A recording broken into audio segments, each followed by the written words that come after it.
Congratulations, Patricia. Thank you. What an incredible honor. Thank you. Who has been your biggest inspiration for this role?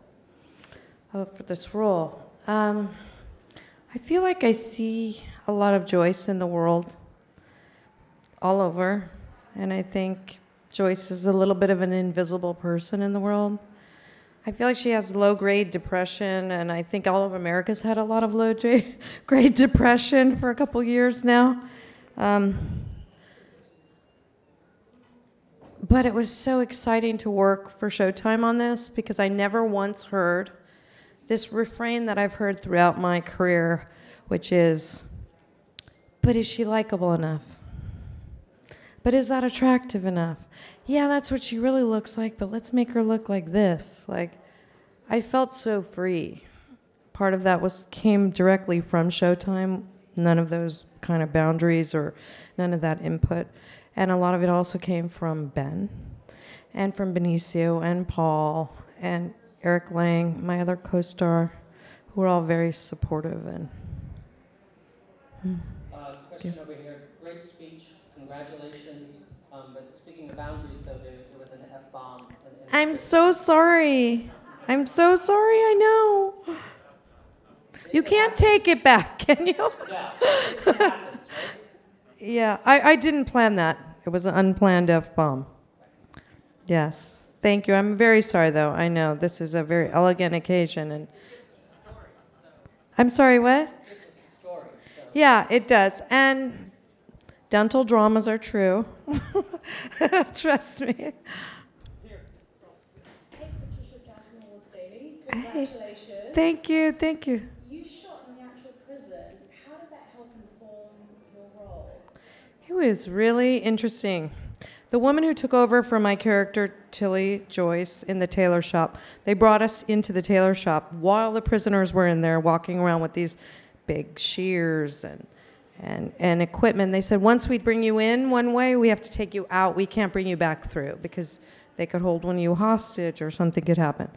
And the woman who started to run the shop after Joyce took us to the back room where they supposedly had this affair and so on. And then a couple weeks later, she got arrested for having an affair in that same back room. And what you felt being in that prison was, first of all, this prison was built at the turn of the century. You're walking down halls, and they're like dead ends, and you don't know what's around the corner. It's really cold in the winter. There's people with untreated mental illness. It's scary to work in there, and it's scary to be a prisoner in there. And you start to see how important this kind of web of survival becomes between all of you. And every guard I talked to in there was saying, or a person who worked there, I'm counting the days till my retirement.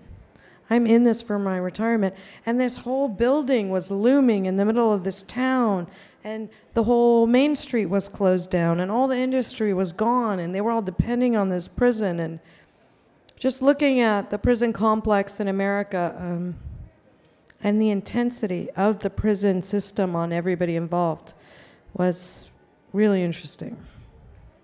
Patricia, over here in the back, you're such a big feminist, and that's amazing about you. And I was curious if you feel that Hollywood is making a lot of progress in giving women and minorities top positions behind the camera as well as in the front. Well, I think the Annenberg Institute just did a big report, and it wasn't that great, the results of that.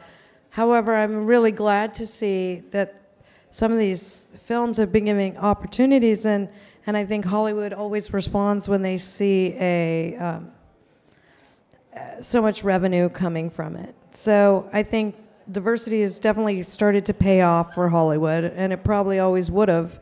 So I'm hoping to see more of a trend towards that. But it's not just Hollywood. When I was talking about equal pay, I was talking about 98% of all industries. And we have a lot of moms out there that are sole breadwinners or primary breadwinners for families. So we have to look at equal pay and opportunity and being in the boardroom and managerial positions and decision-making positions across the board. But I am excited about how many women we have coming into the House and coming into more positions of power. And I hope in the future, when I grew up, if somebody asked me a riddle and they said, you're injured in an accident, and the doctor comes in and says this.